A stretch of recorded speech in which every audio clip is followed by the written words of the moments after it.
बिस्मिल्लाहिर्रहमानिर्रहीम, अस्सलाम वालेकुम। आप देख रहे हैं हमारा फेसबुक और यूट्यूब चैनल और मैं मोहम्मद आरून चिनवारी हूँ। नाजरीन, आज के इस व्लॉग में हम डिस्कस करेंगे कप्तान साहब सुरखरू हुआ है, उस पर हम तफसीली गुफ्तगू करेंगे। इसके अलावा जो है वो इमरान खान साहब ने तमाम सुप्रीम कोर्ट जजेस को जो है वो ख़त लिखा है, वो ख़त में क्या लिखा है वो हम डिस्कस करेंगे। और प्रोग्राम के आखिर में हुकूमत के सब मनसूबे जो नाकाम हो चुके हैं उस पर हम तफसीली गुफ्तगू करेंगे। तो सबसे पहले आते हैं व्लॉग के पहले ऐसे में। नाज़रीन इकराम, पहले तो सब कौम को मुबारक हो, सब PTI वालों को मुबारक हो, सब PTI के फैंस को मुबारक हो, इमरान खान की चाहने वालों को मुबारक हो, क्योंकि कल लाहौर हाई कोर्ट ने इमरान खान साहब की ज़मानत मंजूर कर ली है। नाजरीन, कुछ अरसे से बड़े बड़े प्लान की जा रही थी, बड़े बड़े मंसूबे जो है वो तैयार की गई थी और इसके बाद जो है वो अदालत ने इमरान खान साहब की ज़मानत जो है वो मुस्तरद कर दिया, उसको जो है वो खारिज कर दिया गया। फिर हर किस्म की कोशिश की गई कि इमरान खान साहब को गिरफ़्तार किया जाए ज़माम पार्क से। PDM की हुकूमत ने पूरी कोशिश की, पूरी जो है वो ताकत का इस्तेमाल किया, लेकिन इनके बस PTI के वर्करों ने जो है वो इनको बेबसी जो है वो हमें दिखाई कि पुलिस किस तरह जो है वो बेबस हुए PTI के कारकुनों के पीछे। पुलिस जो है वो इन 72 घंटों में गिरफ्तारी करने के लिए आए लेकिन नहीं कर पाए। पुलिस की जो है वो वैन चली आई, पुलिस की जो है वो गाड़ी चली आई, दो SP जो है वो उनमें मौजूद हुआ करते थे, लेकिन उसने गिरफ़्तार नहीं किया खान साहब को। फिर जो है वो गिरफ्तारी का जो वैन है वो आया ज़माम पार्क के बाहर, लेकिन फिर भी ये नहीं हो सका। सब कुछ किया गया, सब मनसूबे बनाए गए, लेकिन इसके अलावा जो खुफिया मुलाकातें होती रही लाहौर के अंदर कि किस तरह जो है वो इमरान खान साहब को गिरफ़्तार किया जाए। फिर जो है वो CCPO लाहौर का मामला आया, उसमें पर भी जो है उन्होंने इमरान खान को गिरफ़्तार नहीं किया। ज़माम पार्क के बाहर जो है वो पूरी रात पुलिस घूम रही थी, लेकिन इसके बावजूद भी इमरान खान साहब को गिरफ़्तार नहीं किया गया। 72 घंटे की ख़तरे को कल लाहौर हाई कोर्ट ने 10 मिनट में ख़त्म कर दिया। यानी लाहौर हाई कोर्ट में कल इमरान खान साहब जो है वो पेश हुए। जाहिर सी बात है, ज़माम पार्क से जब वो रवाना हुए, सिक्योरिटी का मसला था, इसको जो है वो हज़ारों के कारकुनान जो है वो लाहौर हाई कोर्ट में जमा हुए इमरान खान के साथ। ज़माम पार्क से आ रहे थे पैदल, इसकी जो है वो लाहौर हाई कोर्ट में भी उनके साथ थे। फिर लोगों की जामे गफ़ीर की वजह से जो है वो बाहर नहीं निकल सकते गाड़ी के, क्योंकि वो ऑलरेडी जो है वो उनकी पाँव अभी तक ठीक नहीं है। और इमरान खान साहब ने जो है वो अदालत जाकर जज साहब को भी यही कहा कि अगर थोड़ा सा भी वक्त मुझे दे ताकि मैं एक्सरे कराऊँ अपने पाँव के, मैं जो है वो दोबारा आ जाऊँगा। अब जो है वो रिस्क है मुझे, अगर किसी ने थोड़ा दिक्का या कुछ और दिया तो मेरे पाँव जो है वो 3 महीने और जो है वो फ्रैक्चर हो सकती है, तो मैं फिर ठीक नहीं होऊंगा। ये सब कुछ तो होता रहा। इमरान खान साहब जो है वो इंतहाई सख्त हालात में लाहौर हाई कोर्ट में तो पेश हुए, लेकिन दूसरी तरफ मुस्लिम लीग नून की कारकुनान भी सोचते होंगे कि हमारे कायद, हमारी रहबर, हमारी गमख्वार कब आएंगे, वो लंदन से कब आएंगे, मरम नवाज साहिब, और इसे उस पर जो वो बाद में, चलो वो अभी बात करते हैं इस पर।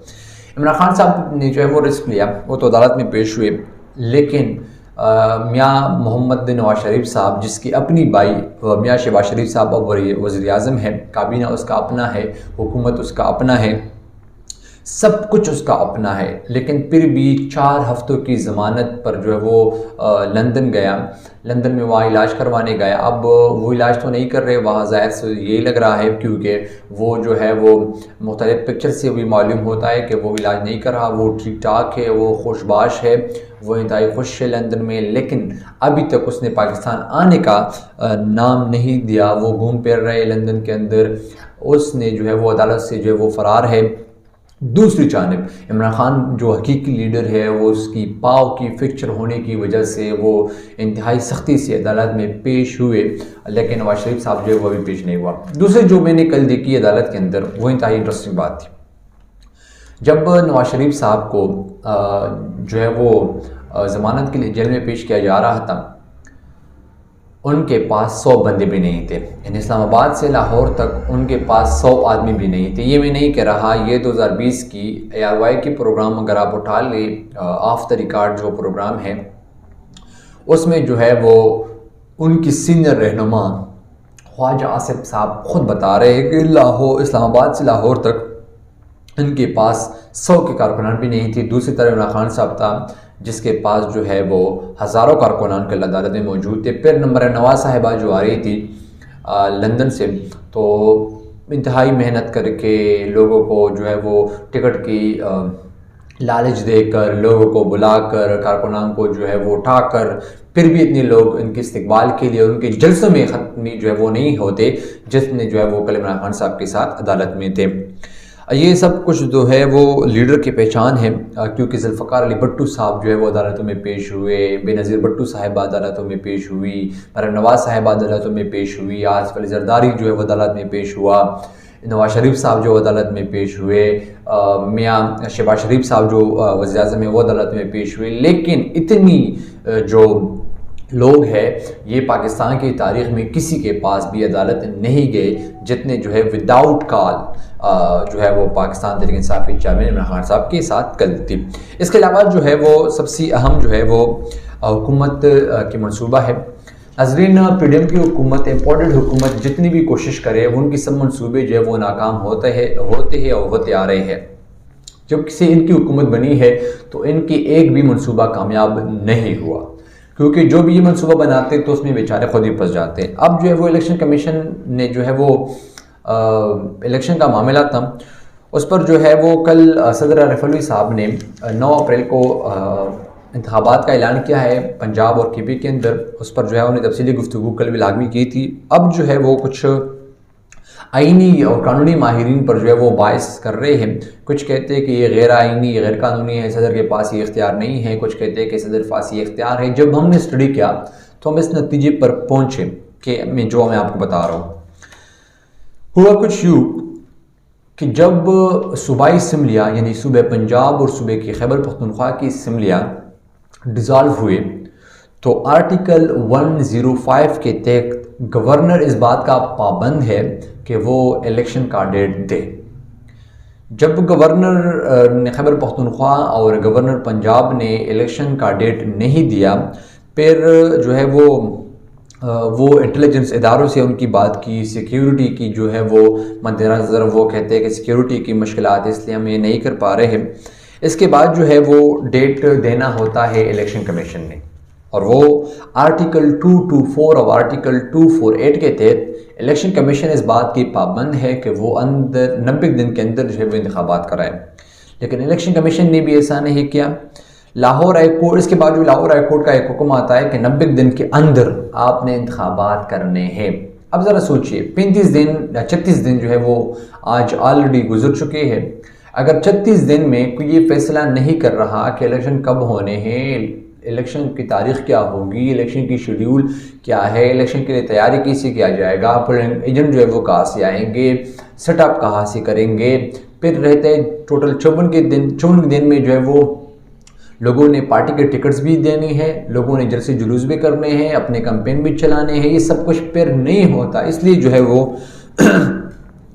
सदर के पास ये इख्तियार है कि वो ऐसा कर सके, और सदर के पास ये इख्तियार जो है वो आइन की नहीं, इलेक्शन कमीशन 2017 के एक्ट जो है वो सदर को ये इख्तियार देते हैं। उनमें साफ लिखा है कि the president shall announce the date of the general election after consultation with the commission.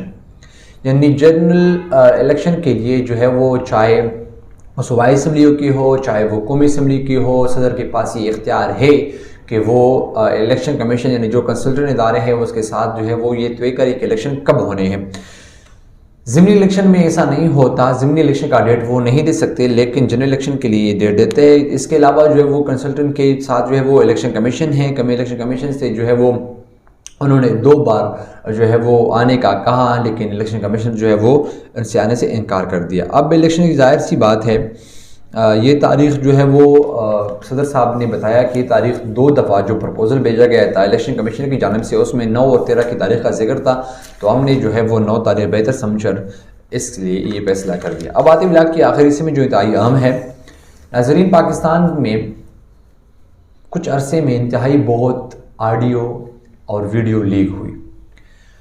कभी मियाँ शहबाज शरीफ साहब की ऑडियो लीक होती रही तो कभी इमरान खान साहब की, कभी पीटीआई के रहनुमाओं की ऑडियो लीक होती रही तो कभी मुस्लिम लीग नून की, कभी पौच की वीडियो जो है वो लीक हो रही थी। अब बारी है अदलिया का। यानी जंग जो है वो अब अदलिया के थ्रू किया जाएगा। अब जजेस को ब्लैकमेल किया जाएगा, अब जजेस को ख़रीदने की कोशिश की जाएगी, अब जजेस से ज़बरदस्ती फैसले करवाने पड़ेंगे।